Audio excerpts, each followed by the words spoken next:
Howling Up the Moon. I predict that this is going to be about a wolf.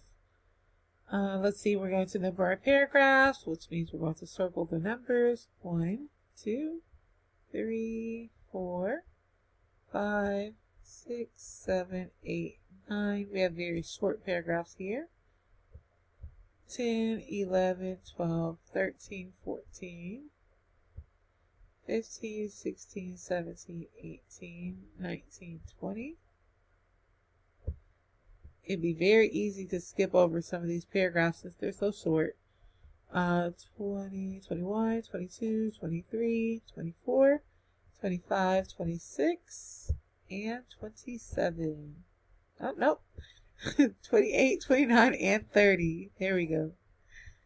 So going back to read the questions. What is the most likely reason the old wolf tries to trick Nurqua? Number 9. What causes Nurqua to say no when old wolf offers to carry her bag? Number 10. What does the word soaked mean in paragraph 13? Number 11. The author included alliteration in paragraph 14 to... Number 12.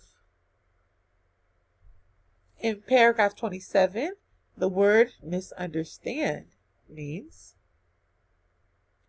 Number 13. Which of the following event helps solve the problem in the story?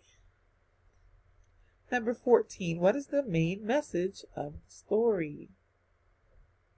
And there we have it. So let's go back and read our passage. Howling Up the Moon. In Alaska long ago, when animals talked to humans, Old Wolf met a young girl at a river.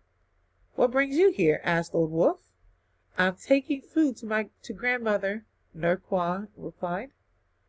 Old Wolf pricked up his ragged ears, for he was no longer quick enough to catch juicy mice and tender young geese. For many months he had eaten only scraps, spoiled fish skins, and bare bones found around the village. Gross. But now he thought he might trick the girl into giving him some real food. He blinked his golden eyes at Nurqua, saying, My, that's a lovely new coat you're wearing. I think we all know where this is going. Thank you, Nurqua said. Grandmother sewed it. And what tasty treats are you carrying to her? Fresh caught eels, answered Nurqua. Old Wolf ran his tongue over his worn teeth and realized he could swallow the long, slippery fish without even chewing. Dear little girl, where does your grandmother live? Nurqua pointed politely at a cliff on the other side of the river. That's a long walk for a two-legged creature, said Old Wolf.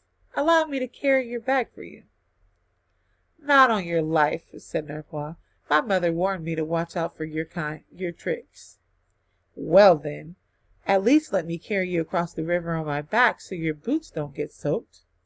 No need, said Nurqua, as she swung her bag over her shoulder. I can hop from stone to stone like this. She started lightly across the stepping stones and turned to wave goodbye to Old Wolf, but he had followed her across the river. I'll just hurry ahead and tell your grandmother you're coming, he said. That way she can heat some water to cook those eels. No, you won't, said Nurqua, beginning to move swiftly through the low bushes. Grandmother might jump out of her skin to see a wolf at the door.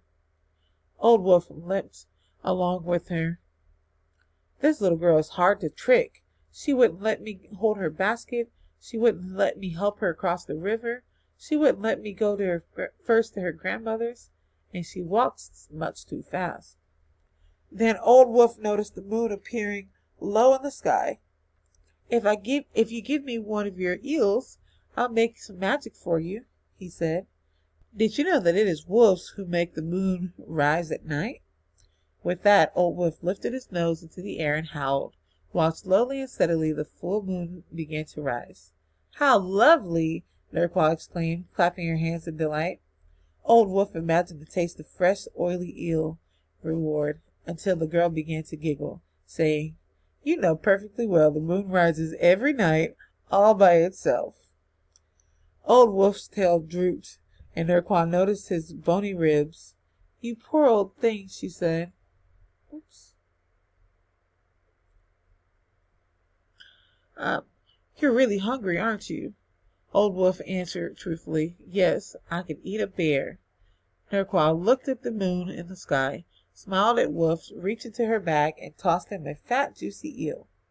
Old Wolf swallowed the eel with one snap of his jaws.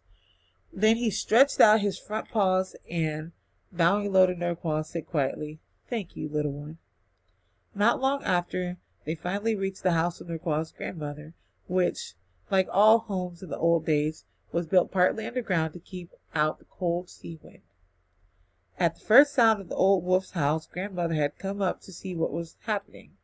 Noticing the shiny eel oil around Wolf's mouth, she asked, "Has this sly creature tricked you into feeding him?" "No, grandmother, you misunderstand him. He kept me company on the walk so bears wouldn't bother me." "I did?" said the old wolf. "Ah, yes, I did." Grandmother smiled and said, "Well, in that case, here's another eel for you."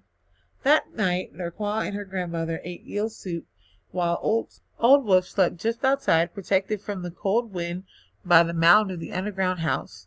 The moon moved all by itself among the twinkling stars because Old Wolf felt too peaceful and happy to howl across the sky. All right, let's go on to number 8. What is the most likely reason the old wolf tries to trick Nurqua? F. He wants to keep her company on the way to her grandmother's house. We know that wasn't his motive. That's not what he actually wanted, so F is not our answer. G. He wants to know how to get to her grandmother's house. He didn't care about getting to her grandmother's house. He cared about the food. G is not our answer. H. He hopes she will lead him to a warm place to sleep. He was more concerned about food than sleep, so H is not our answer. And J. He thinks it is the only way he can get a good meal. Yes, that is true.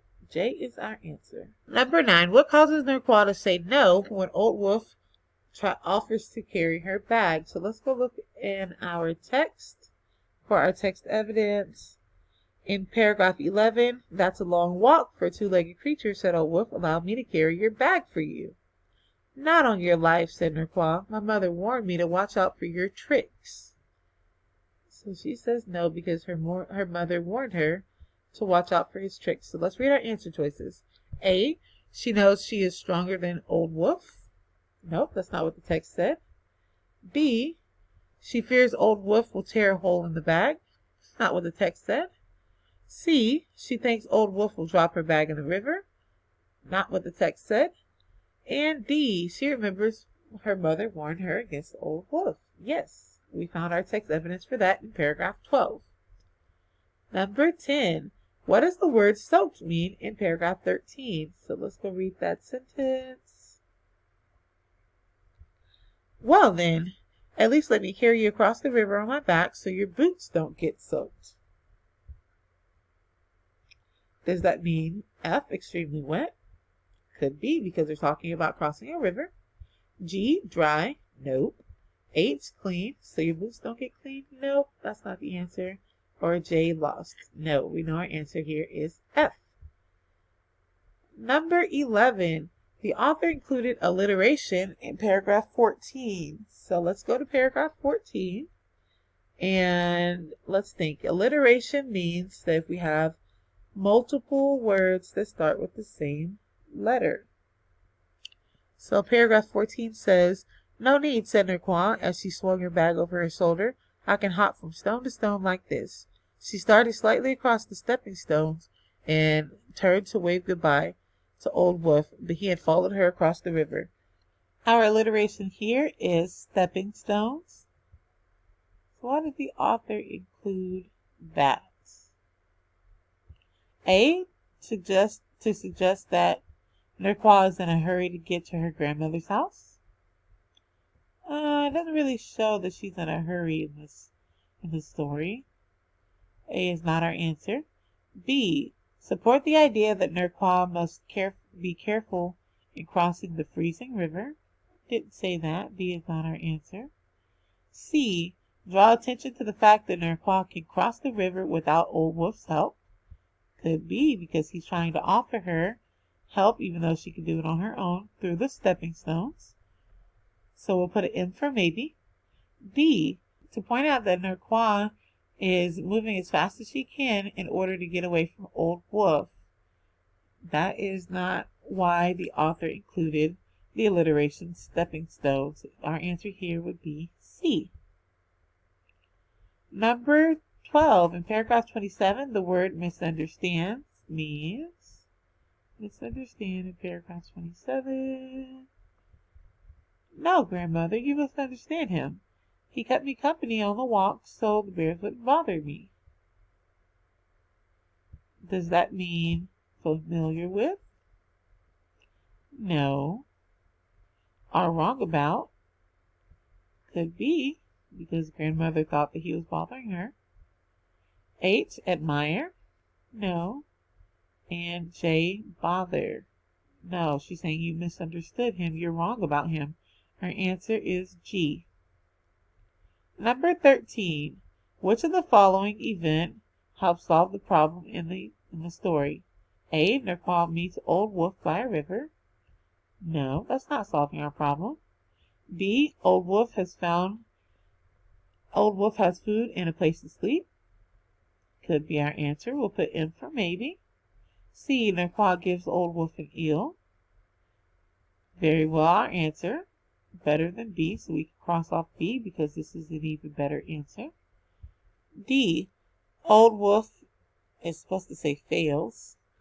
Old Wolf fails to trick clever Nurqua.